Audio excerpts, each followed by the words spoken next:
FJ production जी फखरिया पेशकश 2021 जो धमाको।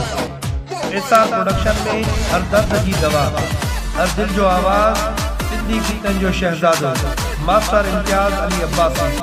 उन्वान बेसहारो तोखे करे विंदुम। चीफ सिलेक्शन मोलाई परवेज चांडियो, तन्हा जानी अब्बासी, जख्मी जुल्फकार संजरानी, नौहार गुल, अवैस अब्बासी। सिलेक्शन एहसान अली जतोई, ज़मीर अब्बासी, अफरोज उजड़, मोहम्मद चांडियो, तावन सराई मैसूर कुहावण, इरशाद सारियो जिद्दे वारो, माशूक अली कलोड़ो, फारूक कलोड़ो। तरतीब अब्बास बोस अब्बासी, उमर अब्बासी, अब्दुल समी अब्बासी, रज़ा हुसैन कलोड़ो।